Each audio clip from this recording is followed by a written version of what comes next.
Merci de rester fidèle au programme d'ITV. C'est parti pour cette édition du soir. Les titres.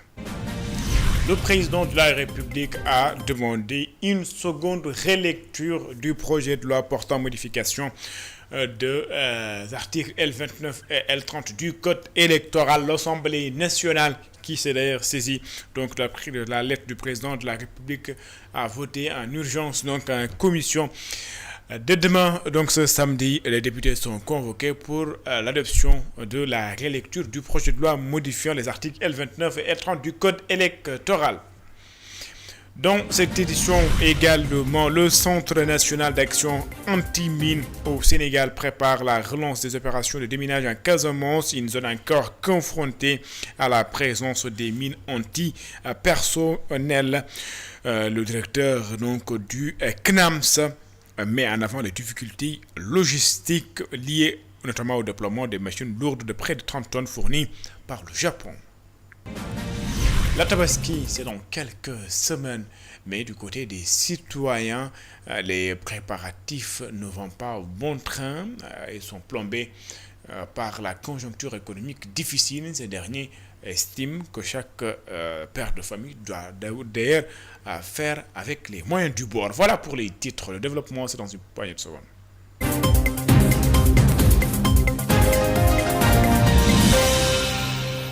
Bonsoir et bienvenue. Le président de la République a saisi l'Assemblée nationale par le biais d'une lettre demandant donc aux députés une seconde relecture après le vote de la loi portant modification donc des articles L29 et L30 du Code électoral. Le président de l'Assemblée nationale qui prend bonne note donc de cette saisine du président de la République.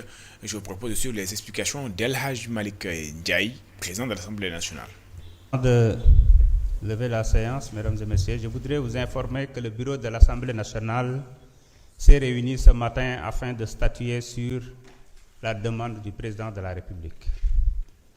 Par lettre datée du 7 mai 2026, le président de la République a saisi l'Assemblée nationale d'une demande de seconde lecture de la loi modifiant la loi numéro 2021-35 du 23 juillet 2021 portant code électoral, notamment ses articles 29 et 30. Je m'en vais vous lire le texte. Monsieur le Président, sur le fondement de la demande de nouvelle délibération, l'article 73 de la Constitution du Sénégal dispose que, dans le délai fixé pour la promulgation, le président de la République peut, par un message motivé, demander à l'Assemblée nationale une nouvelle délibération qui ne peut être refusée.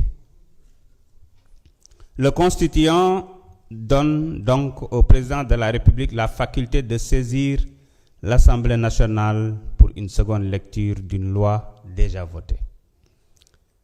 Sur les motifs de la demande, deux versions différentes du texte de loi adopté par l'Assemblée nationale en séance du 28 avril 2026 m'ont été transmises.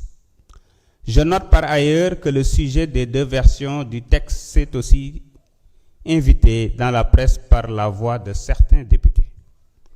Pour lever tout équivoque et garantir la conformité du texte à promulguer à la volonté réellement exprimée par votre auguste institution, et conformément aux dispositions de l'article 73 de la Constitution précitée, je soumets le texte de la loi, de loi à une nouvelle délibération. Retenez que l'Assemblée nationale va se réunir dès demain pour donc voter cette seconde relecture du projet de loi portant modification des articles L29 et 30 du Code électoral. Le président de l'Assemblée nationale qui a donc convoqué les députés en séance plénière ce samedi à 10h. L'Assemblée nationale a également voté un autre projet de loi portant modification de l'article 118 sur les cas d'absentéisme au niveau de l'hémicycle. Le député Tafsir Thioye estime que ce projet de loi viole la Constitution. L'Assemblée nationale, dit-il, n'a pas la prérogative donc d'exclure des députés pour cause d'absentéisme. Il avait d'ailleurs demandé le retrait de cette proposition de loi. Tafsir Thioye, que nous écoutons. Monsieur le Président, j'étais tenté tout à l'heure de faire une question préalable pour demander le retrait de ce texte, dès lors qu'il est un texte dangereux et indigne de notre Assemblée. Nous sommes en train de violer notre Constitution. Nous sommes en train de violer notre propre règlement intérieur.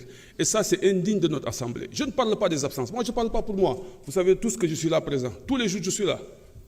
Mais je parle pour notre institution. On est dans le droit parlementaire. Ça, c'est de l'ingénierie politique.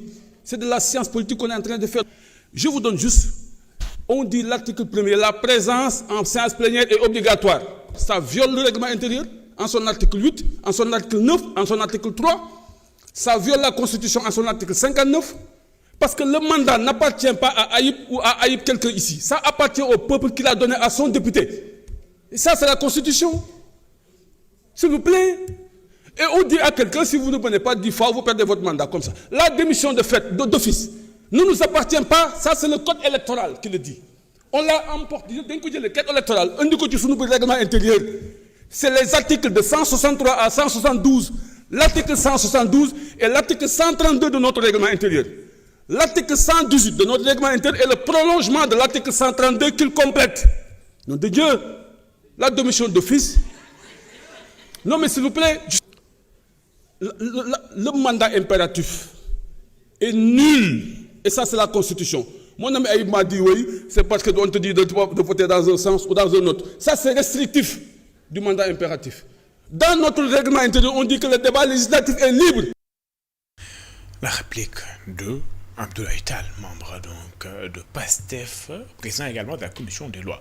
Selon lui, les dispositions qui étaient dans l'article 118 du règlement intérieur sont plus liberticides que le nouveau projet de loi qui a été adopté à l'Assemblée nationale. Selon lui, il faudrait que cette loi est encadrée à l'Assemblée nationale, a d'ailleurs donné la chance aux députés de s'expliquer en cas d'absence.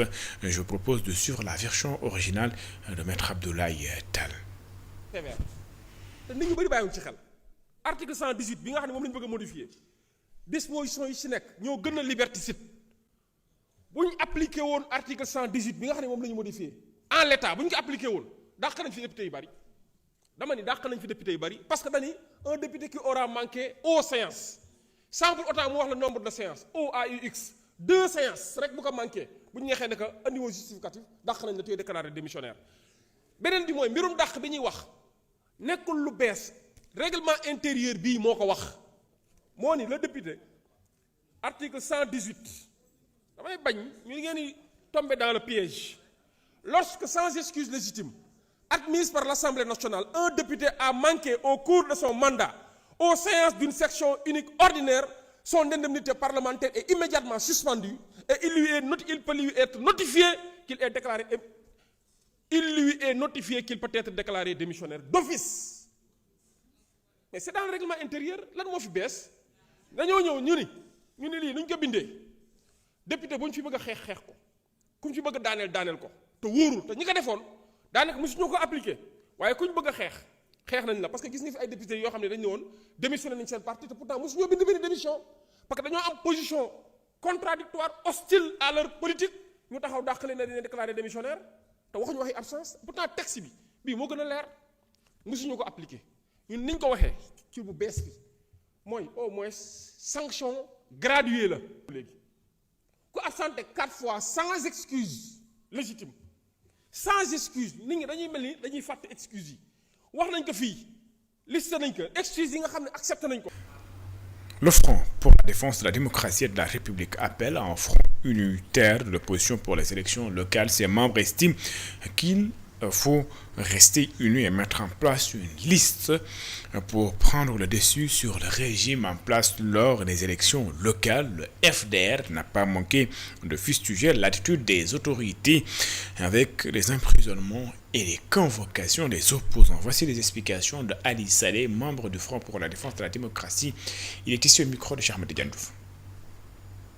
Considérant la violence récurrente sur les droits et libertés de citoyens persécutés et mis en détention sans jugement, et ce, en dépit des décisions de justice, laissant entrevoir le visage d'un régime autoritaire de plus en plus proche de la dictature, considérant l'incurie d'un pouvoir qui a mis à genoux l'économie et les finances du pays, discrédité la signature internationale du Sénégal et perdu la confiance de tous les partenaires intérieurs comme extérieurs du Sénégal, considérant le calendrier électoral imposant la tenue au plus tard en janvier 2027 des élections territoriales conformément à la loi électorale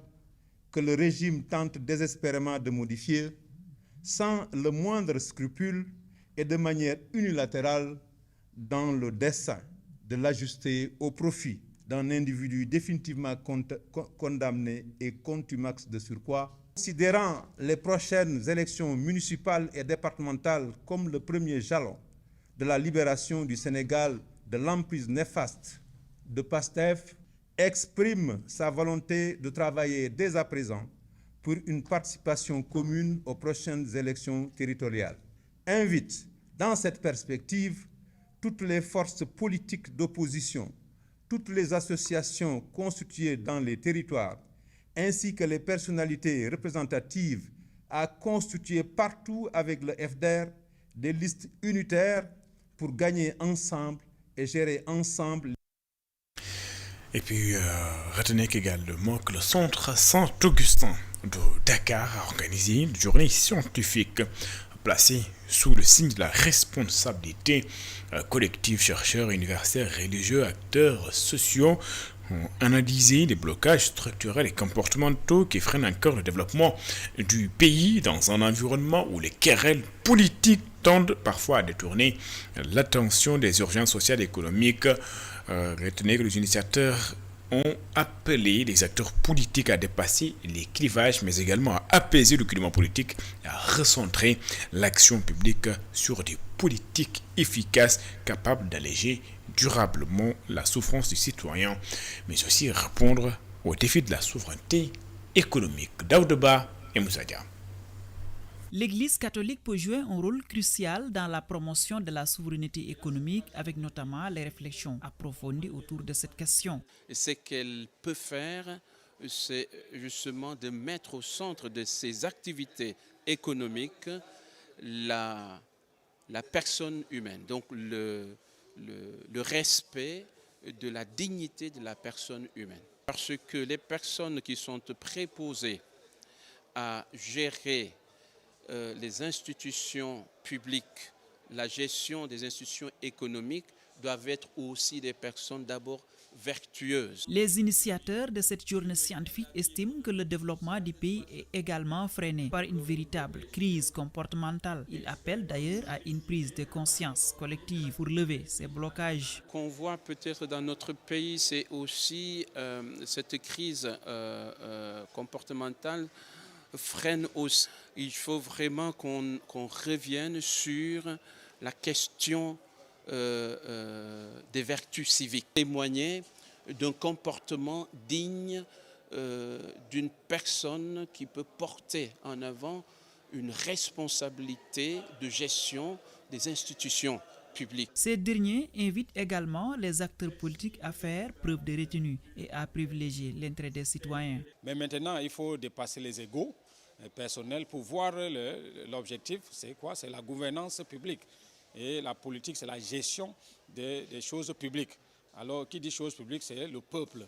Donc, j'appelle à ces politiciens, je pense qu'on a l'agenda Sénégal 2050, qui est une feuille de route très, très intéressante.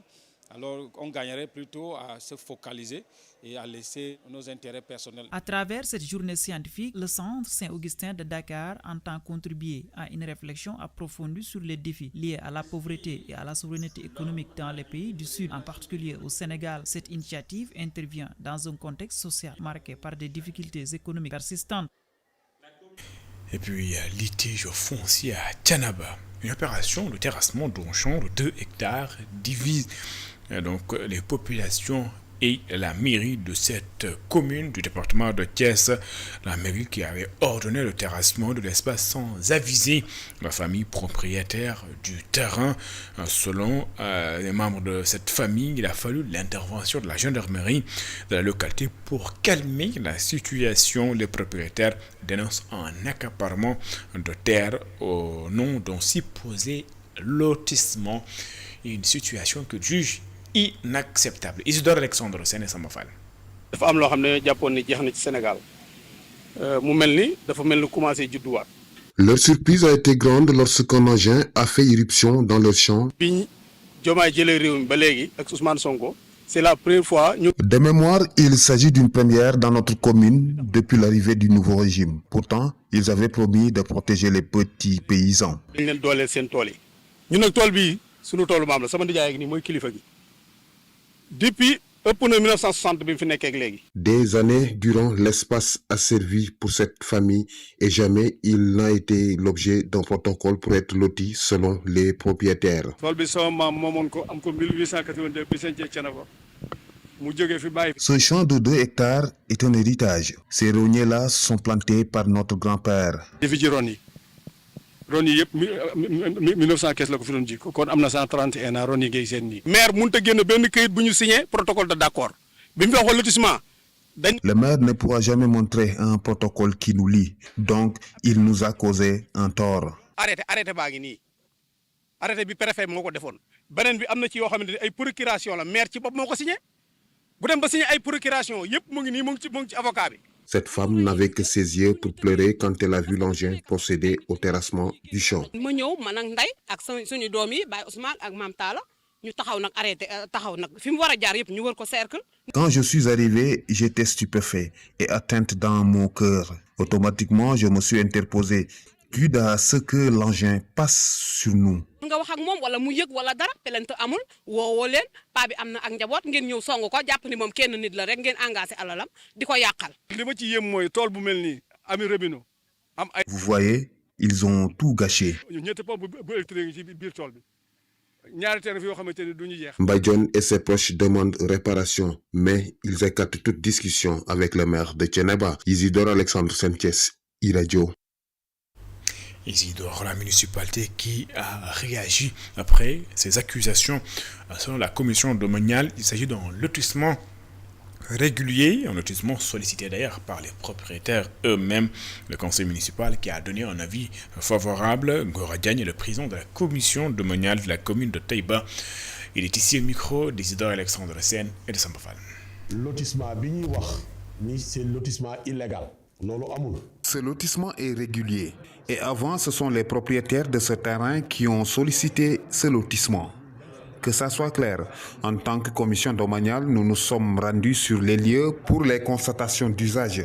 Sur place, nous avions trouvé des bornes et nous nous sommes posé des questions sur la provenance de ces bornes. Comme réponse, ce sont les propriétaires qui avaient morcelé les terrains sans l'avis des techniciens. Nous avons arrêté le morcellement. Après, les détenteurs de ces champs ont constitué un bloc pour demander à la mairie de faire un autre lotissement. Ainsi, le maire a réuni le conseil municipal pour délibération. C'était en 2016.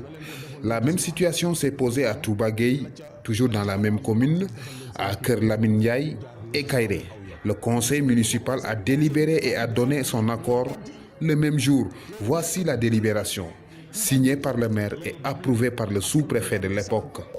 Conseil municipal yi ànd ca Kër Lamine Ndiaye bëgg ko Kairé àll bëgg ko délibération boobu lañ defandoo même jour délibération baa ngi nii signé par le maire, approuvé par le sous-préfet.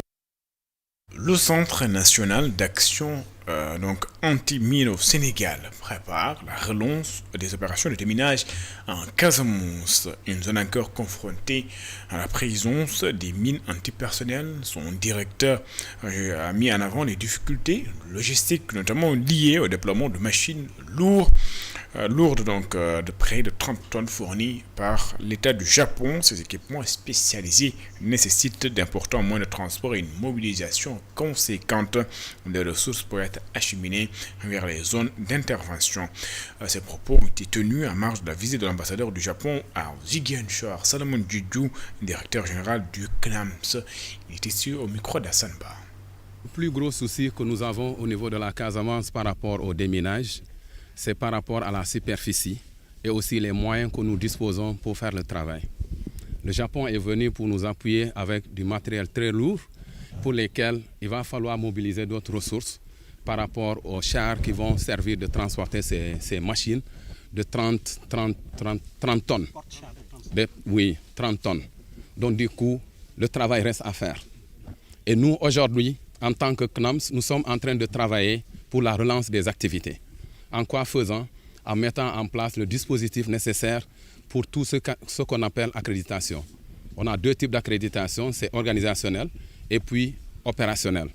Donc pour le moment, on a déjà accrédité organisationnellement 2 organisations et nous sommes en train de faire des études pour les accréditations opérationnelles pour les organisations qui en ont demandé.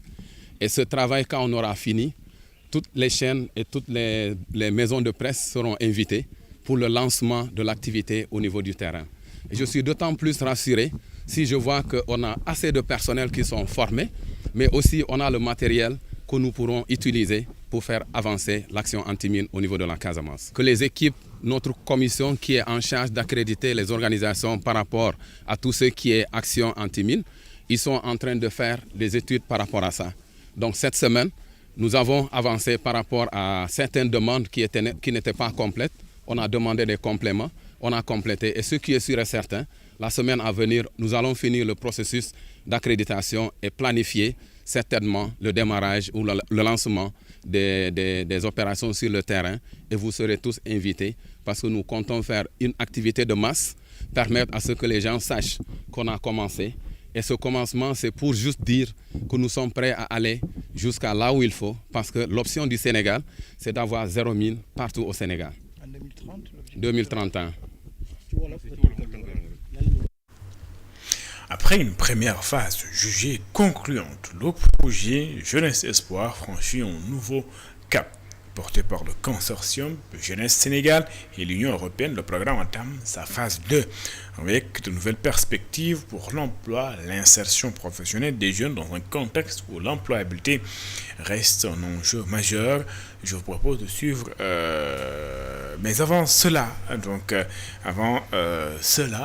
d'aller en banlieue, nous allons donc nous rendre à Kaolack. Face aux enjeux de la transition digitale, le département de Nioro franchit une étape décisive avec le programme volontaire pour l'inclusion numérique en misant sur la formation pratique aux outils bureautiques sur le mobile. Cette initiative vise à transformer le téléphone en un véritable levier de développement économique pour les commerçants, les agriculteurs, mais également les jeunes de la localité. Entre consolidation des acquis et volonté d'autonomie locale, Nioro s'affiche désormais comme étant un relais stratégique de la stratégie nationale sur le numérique ou la stratégie numérique nationale. C'est Koudial. La transition digitale est en marche dans le Saloum. À Nioro-du-Rip, le programme de volontariat pour l'inclusion numérique a mis l'accent sur la formation pratique.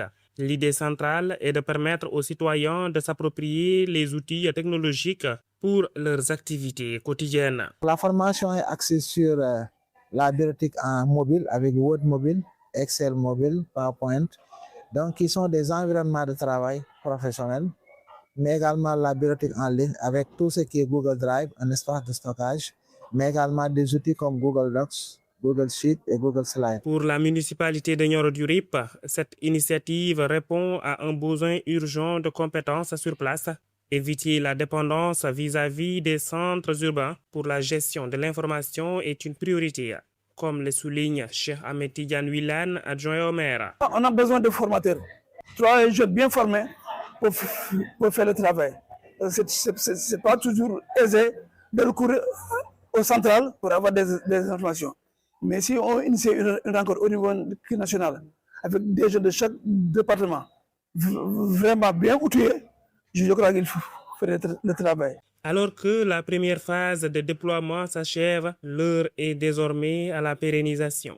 Les autorités comptent sur le soutien du ministère de la Jeunesse et des Sports pour ancrer ces acquis dans le temps.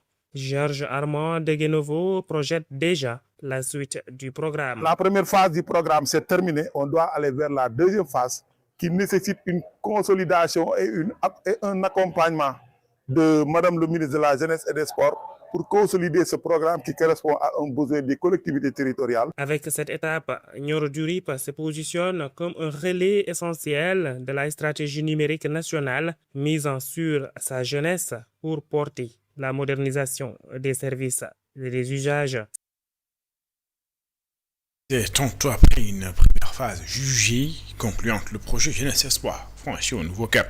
Porté par le consortium Jeunesse Sénégal et l'Union européenne, le programme entame sa phase 2 avec de nouvelles perspectives pour l'emploi, l'insertion professionnelle des jeunes dans un contexte où l'employabilité reste un enjeu majeur. Je vous propose de suivre tour à tour les explications d'Alassane Diallo, le directeur général de la jeunesse au ministère de la jeunesse et du sport, et aussi Aram Gueye, directrice de consortium Jeunesse Sénégal, et Jean-Marc Pisani, il est l'ambassadeur de l'Union européenne au Sénégal. Ils sont ici au micro de Chamagan Bay.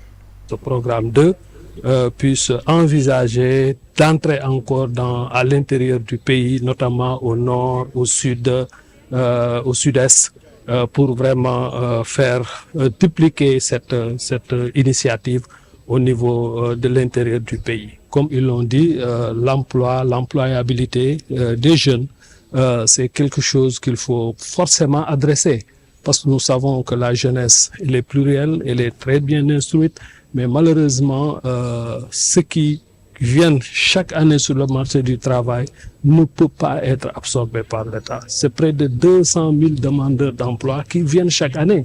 Et l'État ne peut en prendre que 25 000. Que ce partenariat avec le ministère de la Jeunesse, c'est au niveau de leurs CEDEP, sous leurs espaces jeunes, qu'on travaille à la réhabilitation, mais également à la programmation. Et là, on a débuté à Guédiawaye, à Dakar, et on sera dans 9 régions. Et également, ça a pu favoriser l'inclusion des jeunes dans des instances de décision. Par la voix du directeur du ministère de la Jeunesse, qui encourage, qui reprend ses idées, qui sont aussi très proches des perspectives qui sont données par le gouvernement en matière d'économie sociale et solidaire et du potentiel d'emploi pour les jeunes dans ces activités. La valeur ajoutée du consortium jeunesse a été d'aider à structurer, sachant que plus de 200 000 jeunes ont bénéficié du consortium jeunesse et que plus de 3 millions de jeunes sont parvenus à échanger sur ce guichet unique. On comprend bien que quelque chose se passe et qu'il faut pouvoir l'encourager. À quelques semaines de la fête de Tabaski, beaucoup de familles sénégalaises peinent encore à boucler donc les préparatifs. Ces derniers estiment que face aux difficultés économiques, l'achat du mouton reste une véritable préoccupation pour eux. Ces derniers donc demandent à chaque citoyen de faire avec les moyens du bord. C'est un sujet d'Elisabeth Grastine et de Séléman Diallo. En plein cœur de Dakar, l'ambiance de la Tabaski gagne timidement les rues. Pour certains citoyens, cette année, la situation est compliquée, à l'image de ce jeune qui invite chaque personne à faire avec les moyens du bord. Ouais, comme d'habitude, bon. Comme d'habitude, nous rendons grâce à Dieu. Les préparatifs de la Tabaski ne sont pas faciles, mais chacun doit faire selon ses moyens pour être libre.